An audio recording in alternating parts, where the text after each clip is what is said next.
fato? Se os países crescem juntos, né, aumenta-se as importações, as exportações, aumenta a riqueza desses países e, sobretudo, aumenta o bem-estar desses países. E o Brasil pode contribuir para a geração e uma ampliação do bem-estar dos nossos países vizinhos, o Paraguai e a Bolívia, né, por exemplo. E isso é uma questão, do meu ponto de vista, muito importante, que a sociedade brasileira debata um pouco mais isso, que a contribuição do governo brasileiro é para que os países e as suas populações melhorem o seu bem-estar, melhorem as suas condições de vida. A transferência de tecnologia pode ajudar esses países a ter melhor renda, melhor emprego, melhores condições de vida, melhor saúde. Um dos programas muito importantes que a ABC e o Ministério da Saúde faz é controle da AIDS. Né? Uhum. De cada 4 pacientes tratados com retrovirais na África, 3 são com programas que envolvem o governo brasileiro. Então você está preservando vidas, melhorando o bem-estar das pessoas. Né? Mas eu queria acrescentar uma coisa. Eu posso dizer o seguinte, que o Brasil, como um país membro da Comunidade das Nações, uhum, também tem responsabilidades, né, a assumir, né, não pode ficar, se ausentar ou se omitir de fazer o seu papel, de cumprir o seu papel, mesmo por pequeno que seja, né, na construção de um mundo melhor, de um mundo mais justo, de um mundo mais estável e com mais oportunidade para todos, né? Então, quando a gente falava sobre o crescimento da economia, sobre uma política externa mais independente, mais vocal, mais de projeção do país, também isso não acontece por acaso, é também porque todo o contexto, há uma expectativa, havia também uma expectativa que o presidente Lula pressentiu e que ele também ajudou a criar em relação ao Brasil. Então, e essa expectativa se traduz no próprio Brasil, ou seja, mais Brasil para fora, mais nossas soluções, nossa maneira de resolver os problemas, nós também temos as nossas maneiras, não só os países desenvolvidos têm. O Brasil tem seu repertório de soluções, né? E muitas vezes essas soluções são mais adaptáveis a países em desenvolvimento, porque são soluções recentes de um país em desenvolvimento que tem os mesmos problemas que outros países em desenvolvimento, às vezes aqueles de menor desenvolvimento relativo, né? A gente chama os mais pobres. O Brasil também tem um pouco disso ainda aqui, a gente não pode esquecer que o desafio interno ainda é enorme e que a gente então tem, mas ao mesmo tempo o Brasil tem um Estado forte, um Estado capaz de elaborar políticas, de propor soluções, etc. Então, um dos maiores bancos de fomento do mundo, o BNDES. O BNDES, como banco de fomento, e também políticas públicas interessantes e tal.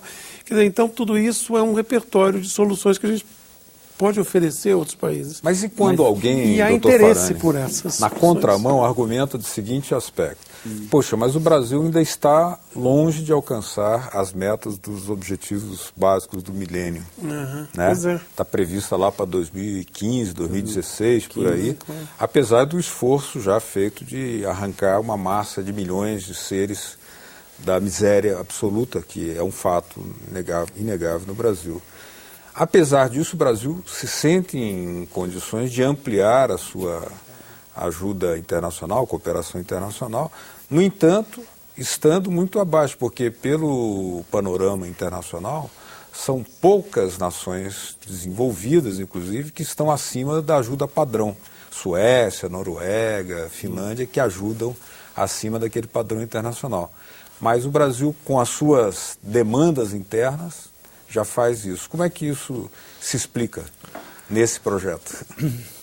Então, inclusive eu queria chamar a atenção que há um processo de doação do Brasil, mas há também um aprendizado nosso.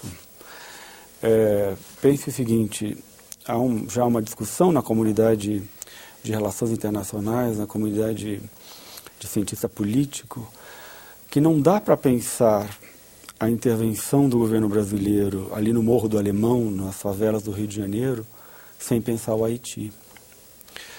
É o aprendizado das forças brasileiras, a polícia, o exército, as marinhas, no Haiti, como uma força de paz, cooperando ali para manter a paz no Haiti, que é um aprendizado que está trazendo para o Morro. Então é nesse sentido que, além do Brasil contribuir, ele também aprende, tá? Nós também aprendemos, nós também recebemos. Né? E ali no Morro do Alemão, na favela do Rio de Janeiro, o Exército entrou ali e a sociedade brasileira, que há 10 anos atrás era contra, não está mais contra. E junto com o Exército está indo o Banco do Brasil, a Caixa, né, as instituições públicas estão indo. O caminhão de lixo está subindo. O caminhão de lixo, a energia. Carteiro. Isso foi um aprendizado que o governo brasileiro teve lá no Haiti. Porque o papel do Itamaraty é crucial nisso. Quando o Brasil aceita participar da MINUSTAH em 2004, o Brasil começa a negociar, vamos contribuir para manter a ordem, então tem que ter polícia, tem que ter o exército para manter a ordem, mas também vamos lutar para melhorar as condições de vida daquele país que leva àquela instabilidade. Com infraestrutura, cisternas. Uma das grandes lutas do Itamaraty é construir uma hidrelétrica. Então é um país que não tem energia. Então, desenvolvimento e ordem, né? Ou na nossa bandeira, a ordem e progresso. Né? Vamos levar a ordem, a polícia, e estamos aprendendo, estamos levando para o Morro do Alemão. Mas até porque uma sem a outra não funcionaria. Né? Isso. E vamos levar também o desenvolvimento. Seja a construção de uma hidrelétrica, mas seja construção de cisternas, hortaliças, vacinas, pontes. Doutor Farani, um aspecto assim, que essa cooperação internacional sempre suscita, né? Porque, primeiro, nós não tínhamos informação sistematizada. É a primeira vez, né, nessa parceria da IBC com o Instituto de Pesquisa Econômica Aplicada, o IPEA. A outra é que a sociedade tem dúvidas, né? É claro, assim, mas como é que é essa relação de explicação para a sociedade? A sociedade tem compreensão, ou seja, se solidariza, porque o Brasil tem uma natureza, o povo, seu povo, uma natureza solidária, né? Mas temos também muitos setores que podem ter dúvidas acerca da justeza, do tamanho, da magnitude. Como é que o senhor vê isso? Eu acho que a Agência Brasileira de Cooperação ela é um órgão do Ministério das Relações Exteriores. E o orçamento da ABC está embutido no orçamento do Ministério das Relações Exteriores. Então, embora o orçamento seja aprovado no Congresso, exista a rubrica Cooperação Técnica, não é um orçamento que é aprovado com debate, digamos assim, se fosse de um orçamento de uma instituição específica. Talvez o orçamento sofresse um objeto de debate ou de questionamento. Não é em detalhe. No nosso caso, ele está inserido no orçamento do Ministério das Relações Exteriores.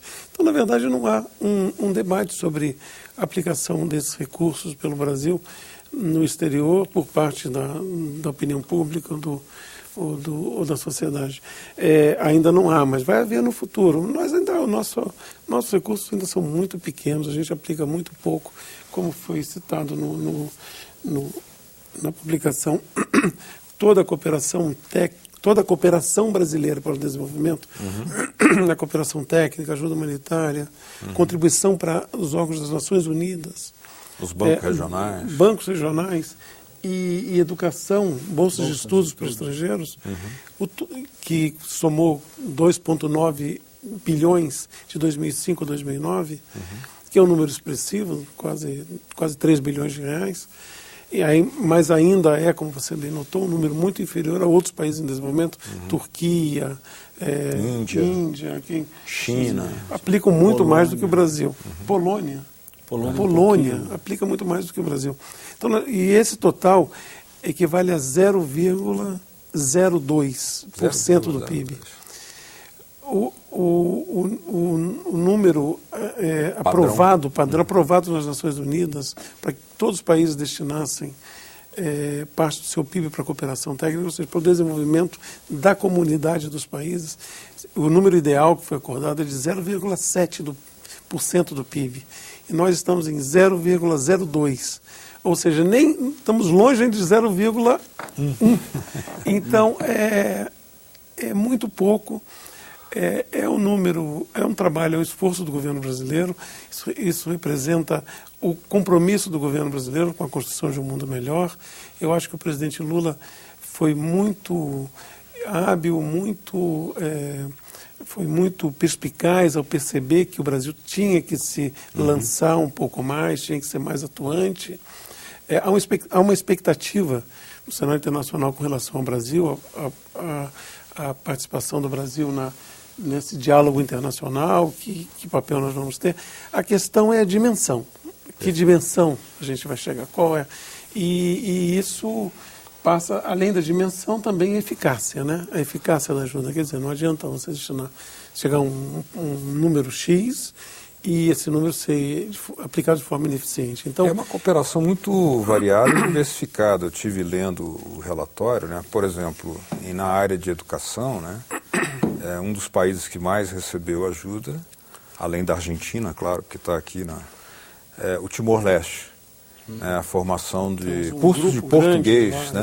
Para a formação de professores de português no Timor-Leste. E os que mais receberam ajuda do ponto de vista humanitário foram Cuba, Haiti e o território palestino e Honduras. Né? Quer dizer, isso dá uma visão sobre a variedade das operações que são feitas, além da formação de recursos técnicos. Mas isso é países que sofreram desastres, né? Como foi o caso de furacão em Cuba, o Haiti com terremoto e depois tudo que lá passou, merecem maior atenção, né, desses recursos.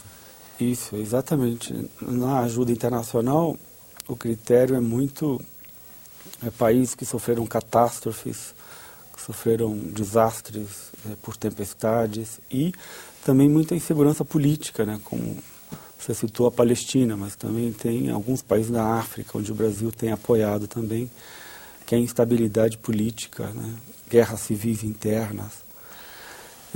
Eu queria voltar ajudado aí no caso. De fato, ajuda humanitária. Tem ajudado com recursos, às vezes com recursos, destinando recursos mesmo, às vezes enviando alimentos, medicamentos, etc.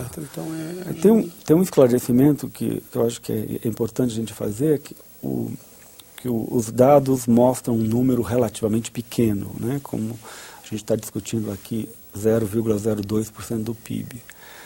Mas isso tem uma dimensão que é um pouco a própria metodologia que utilizamos e acordamos com o ABC e com os órgãos do Ministério do Governo Federal, que esse é um documento que não é do IPEA e da ABC, é um documento do governo brasileiro. Do governo. 69 instituições participaram desse levantamento.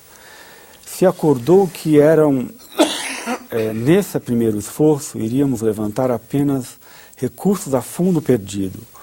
Outras nações, como citamos aqui, Turquia, China, Índia, Polônia, computam tudo. Computam outros instrumentos, como, por exemplo, perdão de dívida, de renegociações de dívida, créditos com subsídios. Né? Então, há outros elementos. O critério da OCDE diz que se há um subsídio de em torno de 25%, isso já é considerado ajuda. Esses recursos não estão aqui nesse levantamento.